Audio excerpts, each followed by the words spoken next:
ओ 17 साल पहले भागी थी ना केटीसा का दिल तोड़ के। आपके साथ तुम्हारा 17 साल का लेखा जोखा है, वो मैं निकालूं आपसे। केटी केटी बुलाओ, केटी साने वही आपका हिसाब किताब करेंगे। नो नो नो, देखिए आप केटी को मत बुलाइए अभी। आप रोकिए ना इन्हें प्लीज। कहाँ है? इधर आओ ना। भागने की कोशिश नहीं करना, पाताल तक पहुंच जाऊंगी। पहले ये तो फोन। नंदिनी के बारे में हम केटी जी से बात नहीं कर सकते फोन पर। कहाँ है?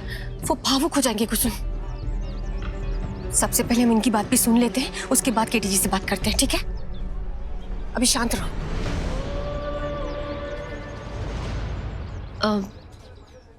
मैं जानती हूँ आपको कुछ अजीब लग रहा होगा।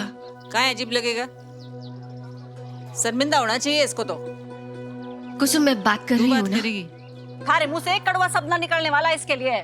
मैं जानू ना, तू तो डांटे भी इतने प्यार से कि सामने वाले को ये ना मालूम पड़े कि उसकी बेइज्जती हो रही है या उसका सम्मान दिया जा रहा है। मारा काय कुसुम काय 17 साल पहले तूने केटीसा को छोड़ के गई थी ना।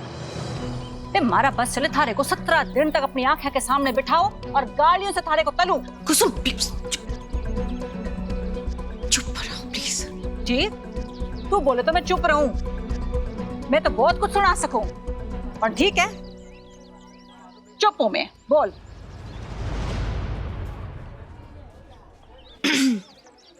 वो माफ कीजिएगा, आपकी निजी जिंदगी के बारे में बात कर रहे हैं हम। आपकी 17 साल पहले की जिंदगी आपके सामने खोल रहे हैं। मैं जानती हूँ अब आपका नया परिवार होगा, सब कुछ भुला के आप आगे बढ़ चुके हैं, लेकिन केटी जी नहीं। नंदिनी जी, केटी जी आज भी 17 साल पीछे ही अटके हुए हैं। उनके मन में इतने सारे सवाल हैं जो उन्हें बहुत तकलीफ देते हैं, और इन सवालों की वजह से ही ना उन्हें बहुत दर्द भी होता है, और मैं केटी जी जैसे इंसान को इतने दर्द में नहीं देख सकती। ये बिजनेस पार्टनर्स हैं, लेकिन इतनी हमदर्दी किस लिए? ऐसा क्या रिश्ता है इसका केटी के साथ कि दर्द केटी का है लेकिन आंसू इसकी आंखों से बह रहे हैं? उन्हें उनके सवालों का जवाब नहीं मिल रहा कि कैसे जिस औरत को उन्होंने टूटकर प्यार किया था, उसकी हर खुशी का ध्यान रखा था, क्या कमी रह गई अब, क्या अधूरा छूट गया जो आप उन्हें धोखा देकर चली गई। नंदिनी जी, जब उनके सवालों का जवाब उन्हें मिल जाएगा ना, तो ही उनकी जिंदगी में जो बुरा वक्त चल रहा है वो खत्म हो पाएगा। वो ऐसे आगे नहीं बढ़ पाएंगे नंदिनी जी, और उनके सवालों का जवाब सिर्फ आप ही दे सकती हैं और कोई नहीं। इसीलिए मैं विनती करती हूँ, एक बार आप केटी जी से मिल लीजिए प्लीज। बावली हो गई है प्रीति, ये औरत विनती करके कोई बात नहीं उगलने वाली। देखिए मैं जानती हूँ आपके लिए भी इतना आसान नहीं होगा, लेकिन जिस तरह से केटी जी ने आपको 2 साल तक प्यार किया है, आपको चाहा है, उसके बदले आप इतना तो कर सकती है ना। एक बार, बस एक बार कोशिश कीजिए ना उनसे मिलने की। कहाँ फंसा दिया प्रीति ने। मैं केटी से तब तक नहीं मिल सकती जब तक हमारी दोबारा शादी नहीं हो जाती, लेकिन इस इमोशनल औरत को कोई बहाना देख के टरकाना पड़ेगा, वरना ये नहीं मानेगी। प्रीति जी, ये सब मेरे लिए भी आसान नहीं है। आप मुझसे मेरे अतीत से बात करने के लिए कह रही हैं। 17 सालों में मैं ना तो केटी से मिली हूं ना उनसे बात की है। मुझे भी थोड़ा वक्त चाहिए ना, कि मैं कुछ सोच सकूं, समझ सकूं कि आखिर मैं केटी के सामने आके उससे बोलूंगी क्या। वाह रे थारी तो हैं, थारे को बखत चाहिए। जब भागी थी तब सोचा था कि थोड़ा सा बखत ले लूं। केटीसा को छोड़ा था तो सोचा था कि थोड़ा बखत ले लूं। कब मिलना है नंदिनी जी? कल 12 बजे के बाद कभी भी, क्योंकि तब तक मेरी केटी से दोबारा शादी हो चुकी होगी और तब तुम मुझे नहीं, मैं तुम्हें अपने पति कीर्तन से मिलवाऊंगी। हाँ, 12 बजे के बाद। ठीक है, केटी जी भी उस वक्त तक फ्री हो जाएंगे। मैं आपको अपना नंबर दे देती हूँ। जे औरत भरोसा के लायक ना है, जो अपने पति को छोड़ के भाग गई, वो हमारी काहें सुनेगी। प्रीति तो नागिन पे भी भरोसा कर ले, लेकिन मैं ना। थैंक गॉड, बन गई बेवकूफ। कल कीर्तन से मेरी शादी के बाद इसका चेहरा देखने लायक होगा। ये मेरा नंबर है, कब कहाँ कैसे मिलना है आप प्लीज मुझे बता दीजिएगा। कल 12 बजे के बाद इसी कैफे में। ठीक है।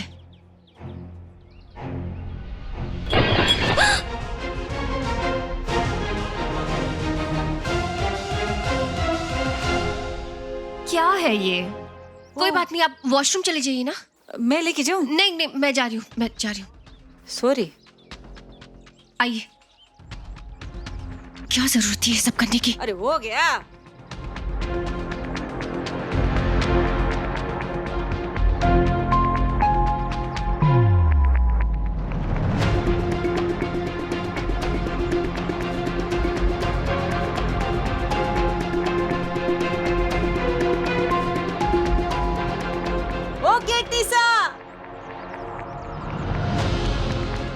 केटीसा हटे।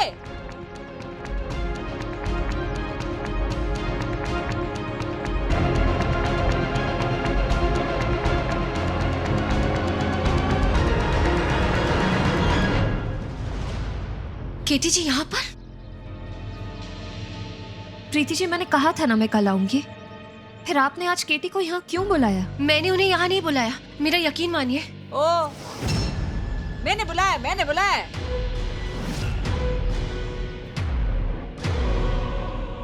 ये तो भगोड़ी है ना, शादी जैसा रिश्ता तोड़ के भाग जाए। हम दोनों तो अजनबी है, हमारी बात काहे सुनेगी, इसलिए बुलाया मैंने। प्रीति जी, मैंने कहा था ना मैं कल आऊंगी। इतने सालों से मैं केटी से ना मिली हूँ ना उनसे बात की है। मैं अभी उनके सवालों का जवाब देने के लिए तैयार नहीं हूँ। आप प्लीज कुछ कीजिए, मैं उनके सामने नहीं आ सकती। अर्जुन की मॉम, मेरी एक क्लाइंट है जो घूंघट में रहती है। आप एक काम कीजिए, आप घूंघट ले लीजिए। मैं तब तक केटी जी को रोकने की कोशिश करती हूँ। हाँ, आप घबराइए मत।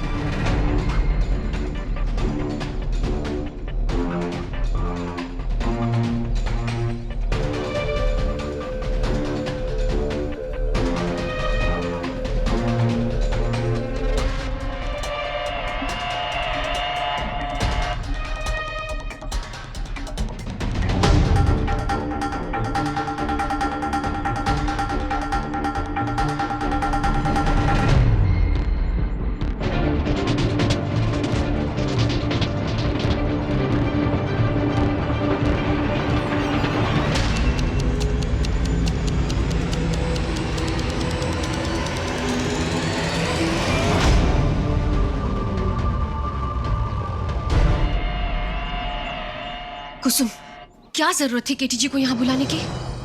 बुलाना जरूरी था। वो नंदिनी का सामना नहीं कर पाएंगे कुसुम। उनके लिए इतना आसान नहीं है, और ना ही नंदिनी जवाब दे पाएगी। मेरी बात समझो, हम केटी जी की परेशानी को कम करने आए हैं, उन्हें बढ़ाने नहीं। किस परेशानी की बात हो रही है?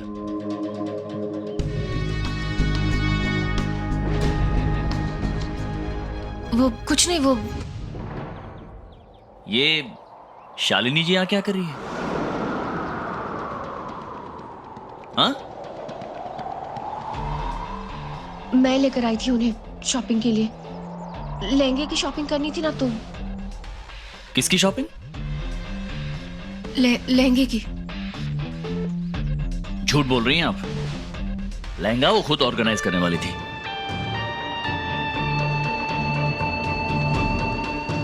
क्या बात है? मैं ऐसा कुछ। क्या बात है? मैं बताऊं आपको? मैं बता दूंगी उन्हें। जो भी बात है मैं आपको बताती हूँ। कुसुम, शालिनी जी को बाहर छोड़कर आओगी क्या? उन्हें देर हो रही है, प्लीज।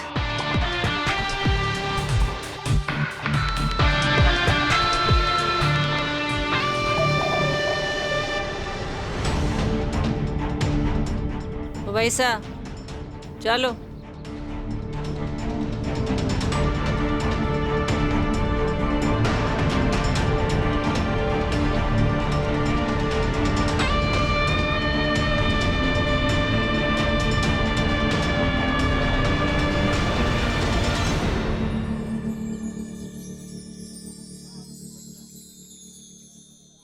ये कुसुम जी ने मुझे यहाँ क्यों बुलाया? और ये क्या बातें कर रही थी आप दोनों, मुझे लेकर, मेरी परेशानियों को लेकर? कुसुम को मैंने कहा था आपको यहाँ बुलाने के लिए। क्यों?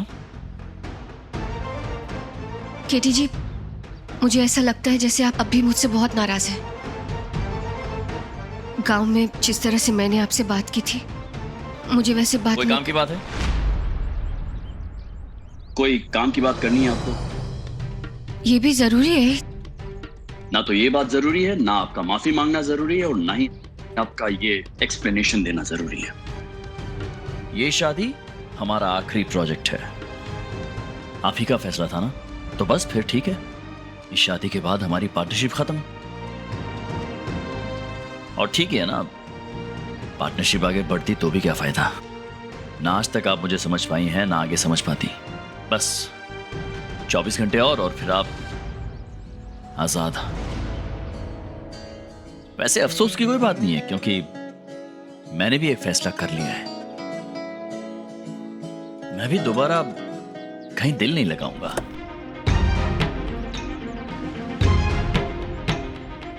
कल दोपहरी तक याद रखना। ओ एले थारा हिंडोला ओ चल, कल दोपहर को ले जाना।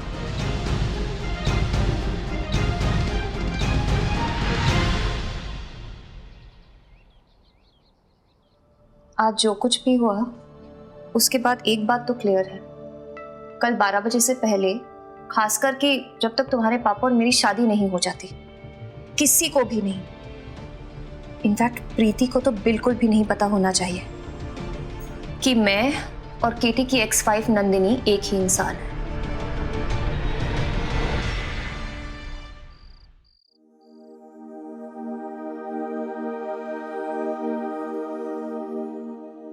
पापा के मम्मी, पापा वेड्स मम्मी। कुसुम, बदलते जमाने के साथ कम उम्र के बच्चों में भी कितनी समझदारी आ गई है ना। आयो ये उसी का प्यारा सा उदाहरण है। एक बच्चा है जिसके माँ बाप 17 साल पहले ना अलग हो गए थे, और वो उन्हें एक करवाना चाहता है। यही नहीं, हम ना दूल्हे से मिले हैं और ना उनका नाम जानते हैं, ना हमने दुल्हन का चेहरा देखा है और ना उनकी आवाज सुनी है। क्योंकि उन्होंने मन्नत मांगी है कि वो अपना चेहरा दिखाएगी तो सिर्फ अपने दूल्हे के सामने, और किसी के सामने नहीं। दूल्हा ने दिखाएगी ना, बढ़िया है। यही नहीं, खास बात तो ये है, हमें तो ये भी नहीं पता कि कल अपनी शादी में दूल्हा आएगा भी या नहीं। नहीं आएगा। अगर उसे पता चला कि घूंघट के पीछे मैं हूँ, तो उसे ऐसा लगेगा कि हमने ये सब उसे फंसाने के लिए किया है। लेकिन हम जानते हैं ना कि हमने ऐसा क्यों किया। मेरी हैप्पीनेस के लिए। आपकी शादी से पहले मैं पापा को मिलकर उनसे अपना कनेक्शन बनाना चाहता था। राइट, ताकि तुम अपने पापा को जान सको, समझ सको, उनसे रिश्ता जोड़ सको और हमारी फैमिली कंप्लीट हो जाए। ये तो फिल्म की स्टोरी है भैया। इसका नाम रख देती हूँ। कहाँ रखेंगे नाम? घूंघट वाली लुगाई घूंघट खोलेगी कि ना? है? बिल्कुल ट्विस्ट एंड टर्न वाला है ये तो। सच कहूं तो हमें भी बहुत अजीब लगा था, लेकिन पता है मुझे कब अजीब लगता है? जब भी केटी जी इस प्रोजेक्ट में काम करते हैं ना, तो वो हमेशा अपने अतीत में चले जाते हैं। हमेशा उन्हें अपनी ex-wife नंदिनी याद आती है। शायद उनका भी ऐसी शादी का रिश्ता अधूरा रह गया था ना, जो इसी रिश्ते की तरह पूरा नहीं हो पाया। मेरे ख्याल से इसीलिए वो बेचैन रहते हैं। तुम्हारे को तो इस वक्त हर बेचैनी हो रही है, ये ना हो कि इस कहानी में एक और ट्विस्ट निकल के आ जाए कि बिंद्री ने ऐसे घूंघट खोला और सामने दिखाई दी चुड़ैल, ऐसे उल्टे पांव वाली। मैं आपको प्रॉमिस करता हूँ, मैं आपका फेस केटी पा और प्रीति आंटी के सामने तब तक नहीं आने दूंगा जब तक आपकी शादी नहीं हो जाती। 17 साल आप उनके बिना रहे हो, अब मैं आप दोनों को एक दूसरे से अलग नहीं रहने दूंगा।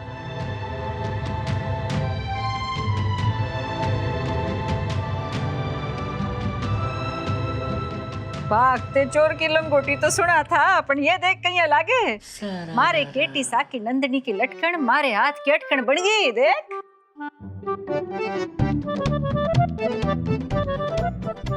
ए राम जी की घोड़ी, सपनों की दुनिया में खो गई चोरी।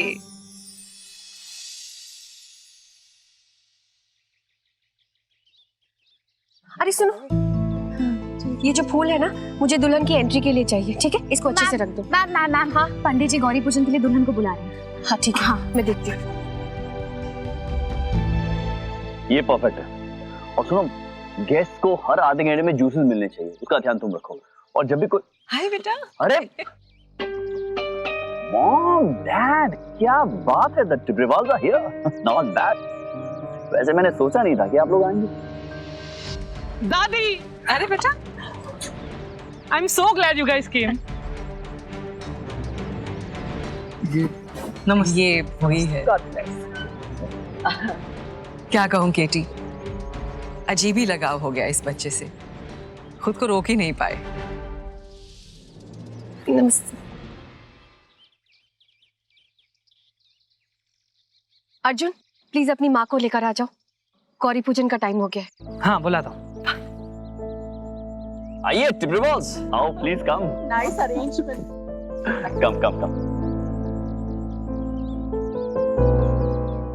मॉम, कुशला दादी अपनी पूरी फैमिली के साथ आई है। मैंने अपना प्रॉमिस पूरा किया, आज से हम फिर एक हैप्पी फैमिली बन जाएंगे। अर्जुन का तुम्हारे लिए ये अटैचमेंट, ये इमोशंस तुम्हें मेरे करीब लेकर आएंगे, फिर तुम मुझसे कभी दूर नहीं जा पाओगे। चले माँ।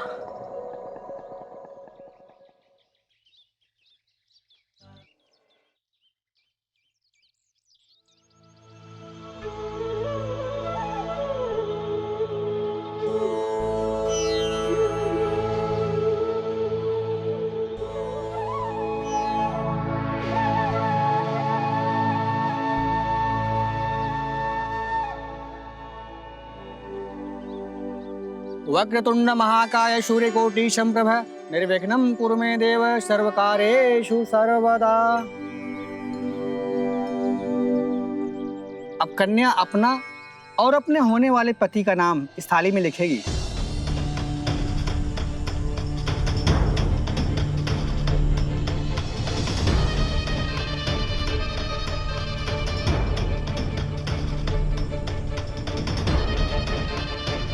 अब पता चलेगा कि अर्जुन के पापा का नाम क्या है।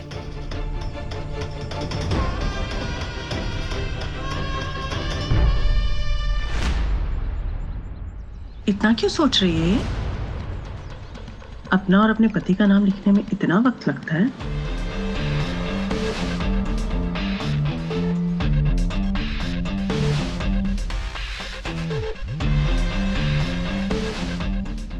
जल्दी कीजिए, शुभ मुहूर्त निकला जा रहा है।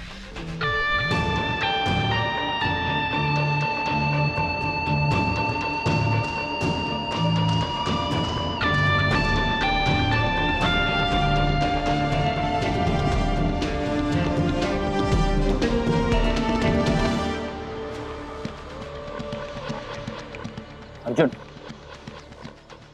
प्रॉब्लम है, मुझे बताओ। मैं नहीं, कोई प्रॉब्लम नहीं मॉम।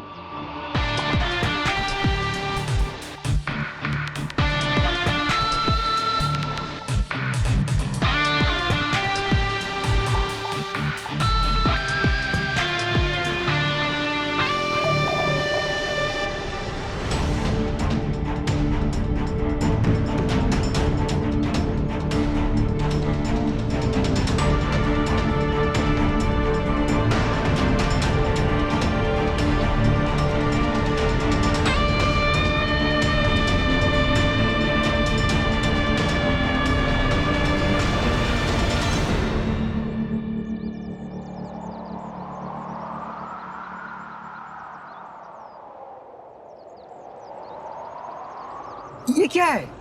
ये क्या लिख दिया आपने?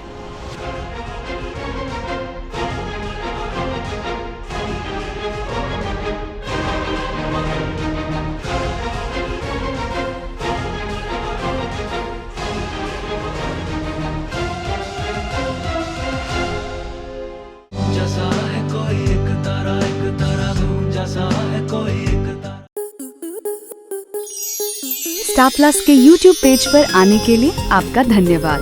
अपने फेवरेट शोज देखने के लिए subscribe to Star Plus YouTube page and hit the bell icon.